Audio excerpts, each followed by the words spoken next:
ahadith of Rasulullah sallallahu alayhi wasallam relating towards the belief of akhirah and the reality of this life. When Abdullah radiallahu anhu قال خط النبي صلى الله عليه وسلم خطا مربوعا وخط خطا في الوسط خارج منه وخط خطوطا صغارا إلى هذه الذي في الوسط من جانب الذي في الوسط فقال هذا الإنسان وهذا أجله محيط به وقد أحاط به وهذا الذي هو خارج أم له وهذه الخطوط الصغير الأغراض فإن أخته هذه نشه هذا وإن أخته هذه نشه هذا وهذا صورة. رواه البخاري. وعن محمود بن لبيد رضي الله عنه أن النبي صلى الله عليه وسلم قال اثنتان يكرههما ابن آدم الموت والموت خير من الفتنة ويكره قلة المال وقلة المال أقل للحساب أو كما قال عليه الصلاة والسلام. رواه أحمد. The first hadith is reported by Abdullah radiallahu anhu. And Abdullah radiallahu anhu reports and he says that one day we were sitting with Rasulullah sallallahu alayhi wasallam, that the Prophet Muhammad sallallahu alayhi wasallam traced a square and he made a shape of a square on the ground. And after making a shape of a square in the ground, the Prophet sallallahu alayhi wasallam from the middle of a square made a line coming out of the square. So a square was made, and from the middle of the line the Prophet ﷺ made a line protruding out of the square itself. And then Rasulullah ﷺ traced smaller lines up to the one in the middle from the corners.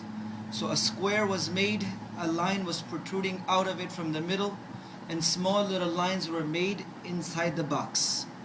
Then the Prophet Muhammad ﷺ says that the middle line is man. The middle line is the man, and the square is the death surrounding this person, meaning the decreed lifespan. And the line protruding out of this box, meaning out of his life, is the hopes that he has, meaning his hopes are even exceeding his life. Allah subhanahu wa ta'ala has already destined for him his death, but the hopes and the plans that he has made is even above this. That's why the hadith of Rasulullah sallallahu alayhi wasallam says that a time comes for Bani Adam that he shops for things, but his name has been written amongst the people who will die during the course of this year. The hadith of Rasulullah sallallahu alayhi wasallam says. So this person, Rasulullah sallallahu alayhi wasallam says, in a square, the line which is protruding out of this square is the hope of the person, and the square is the death of the person. And then Rasulullah sallallahu alayhi wasallam says, and these smaller lines which are made inside the box are the incidents and trials which are to afflict this person. If one misses him, the other reaches him. If this misses him, the next reaches him. Even if he misses everything, then definitely the death will come to this person. So Rasulullah sallallahu alaihi wasallam gave this analogy to Sahaba radiallahu anhum ajma'in to remind us that this life is full of trials, right? And our hopes that we have should be for a time period that we can manage to live, right? Rasulullah sallallahu alayhi wasallam has said in a hadith that those people who hope for things above the way that they have to live, Allah subhanahu wa ta'ala will make them run behind hopes, and none of their hopes will be fulfilled, right? Second hadith is hadith of Mahmud ibn Labid radiallahu anhu, in which we said Rasulullah sallallahu alayhi wasallam says, there are two things which the children of Adam hate and dislike. There are two things. First, Rasulullah sallallahu alaihi wasallam says they hate death, although death is better for a believer than trials which will endanger their faith. And secondly, the lessening of worldly belongings, and this lessening of worldly belongings result in less reckoning on the day of Qiyamah. So Rasulullah sallallahu alaihi wasallam says two things. Death is something which a person hates or dislikes. But Rasulullah ﷺ says, indeed, this is a gift for a person. That's why the hadith of Rasulullah ﷺ says, تُؤْفَةُ الْمُؤْمِنِ الْمَوْتِ. The gift of a believer is the death of the believer, that they will meet Allah subhanahu wa ta'ala that day. And secondly, they dislike the lessening of the wealth. But the lessening of the wealth will lead this person towards Jannah. That's why there is a hadith of Rasulullah sallallahu alaihi wasallam which says that a person who becomes satisfied by Allah with less wealth, Allah will be satisfied with him with less amal. Right? Today we are not satisfied with less wealth. I just want to accumulate more and more and more. Whatever a person is in condition, and subhanallah, everyone is in a beautiful condition, but a person is never satisfied. I wish I can have more and more and more. But the hadith of the Prophet ﷺ says that the one who is satisfied with less mal and less wealth, Allah will be satisfied with his less amal, right? And wouldn't we want that Allah would say, okay, your amal would be enough, right? So if we become satisfied for what Allah has granted us, then indeed Allah subhanahu wa ta'ala will also be. Last and the final hadith is, Darda radiallahu anha narrates that I asked Abu Darda, meaning her own husband, why don't you go and seek for your guest what men usually seek for, meaning fine food and drinks and clothing to wear and good food for the people, for yourself and also for the guests. So he replied, Abu Darda radiallahu anhu says, I have heard Rasulullah sallallahu alaihi wasallam saying, verily before you is a very difficult pass. The heavily burdened shall not cross though with ease. So I desire to keep myself light for this passage. Meaning Abu Darda radiallahu anhu saying that the journey which I have to take after death is very extreme. And I cannot involve myself in the worldly pursuits which will take me away from akhirah. And subhanallah, this is what we realize from the life of Umar bin Khattab radiallahu anhu. Umar bin Khattab radiallahu anhu is such a great person. Rasulullah sallallahu alaihi wasallam says, I saw a dream that I was pulling the water out of the bucket. This hadith has been reported in Al-Malaqib wa Amr radiallahu anhu in Mishkat. So he says, I was pulling the bucket from the well and I pulled some water and few people drank. And I sat to the side. Then Abu Bakr radiallahu anhu came. And he pulled the bucket and he took the water out and people also drank. And then he said, Umar radiallahu anhu came. And he changed the bucket to a bigger bucket. And he pulled so much water that everyone was quenched with the thirst, the animals, the humans, and the people, and they even took back home. So the Sahaba radiallahu anhum ajma'in said, O Prophet of Allah, what is the interpretation of this? So the Prophet sallallahu alaihi wasallam says, because of Umar, Allah subhanahu wa ta'ala will spread the deen to those places at which my time and the time of Abu Bakr will not be able to be. Right? So at the time of Umar radiallahu anhu, Allah will give such fatuhat. The Prophet ﷺ said so many fazail for Umar radiallahu anhu. A famous hadith is mentioned that one day Rasulullah ﷺ was sitting with a woman of Quraysh. Once a week he would answer their questions. In hijab, he would answer their questions. So one day the Prophet ﷺ was sitting and they were asking questions and they were really loud. This hadith is also from Mishkat. They were very loud. The Prophet ﷺ was telling them to be quiet, but they were not listening. They were really quiet and they were talking. So all of a sudden Umar radiallahu anhu walks in. As soon as they hear the voice of Umar radiallahu anhu, all the women, they ran out of the room from the other side. And the room became empty.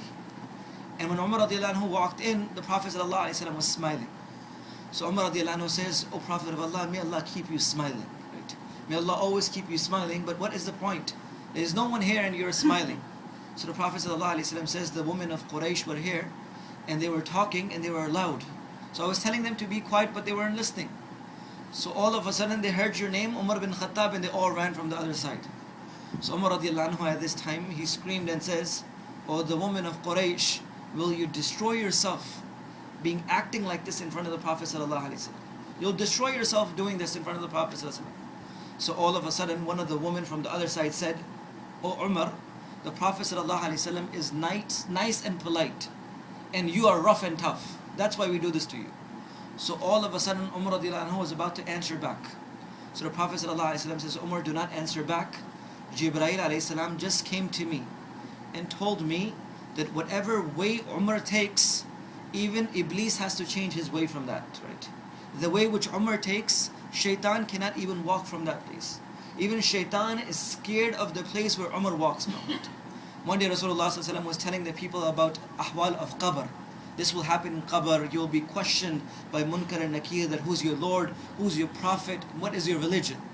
So Umar radiallahu anhu asked the Prophet, Prophet ﷺ, will I be in my senses? Will I just be like what I am right now? So the Prophet ﷺ says, yeah, Umar, you will be in your senses. So he says, "O Prophet of Allah, then don't worry, I'll take care of the angels in the grave. I'll take care of them." So the Prophet ﷺ started smiling. All of a sudden, Jibreel alayhi salam came and said, "O Muhammad sallallahu alayhi wasallam, Allah subhanahu wa ta'ala has sent this and mentioned that when Umar bin Khattab will be placed inside the qabr, when the angels will come to question Umar bin Khattab radiallahu anhu will get up and says, 'My Lord is Allah, my religion is Islam, and my Prophet is Muhammad sallallahu alayhi wasallam. You tell me who is your Prophet, and you tell me what is your religion, and tell me who is your Lord.' As soon as the angels will hear this, they will run away. And they will say, 'Has this person been sent upon us, or we have been sent upon him?' Right? These are all the manaqib and the fada'il of Umar radiallahu anhu. But what did Umar radiallahu anhu used to say, brothers and elders? He used to say, 'My journey is long, but my provision is less. My journey is long, and my provision is less.'" And he used to keep on saying this. And sometimes he would put his head on the dirt. And Umar radiallahu anhu says, what will happen to Umar bin Khattab if his Rabb does not forgive him? Right? Umar bin Khattab would say this. Who are we in the eyes of Allah subhanahu wa ta'ala, brothers and elders? What have we prepared for akhirah? And how much do we struggle for akhirah? This is what we have to understand. At the time of the death of Umar radiallahu anhu, he told his son, Abdullah bin Umar, that when you take my body, carry it on your shoulder and take it to the qabr very quickly. So his son said, why? He says, because if the wrath of Allah is supposed to come on me, I do not want it to come on your shoulder. This is the fear of Umar radiallahu anhu. Umar radiallahu anhu used to say, "Oh, I wish that my mother has never given me birth." Right? These are the words of Umar radiallahu anhu, who is fearing the akhirah. Right? So much fear of akhirah was in their life. And the Prophet sallallahu alaihi wasallam is saying, "Lo kana ba'da nabiyyan la kana Umar." If there was any prophet after me, it would have been Umar bin Khattab. And he is worrying and he's so scared of the ahwal of akhirah. So this is the feeling, brothers and elders, that we have to create. And this is the best time that Allah has given us. The end Ashra of Ramadan is upon us. Let's make effort on our iman also. Right? We made effort on our Salah. We made effort on Quran. We made effort on zikr.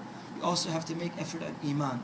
Speaking about Allah, talking about Allah, and remembering Allah subhanahu wa ta'ala, and thinking about Allah subhanahu wa ta'ala. Keep on doing this and keep ourselves in the right environment and ask Allah for acceptance. These are the few days which are left.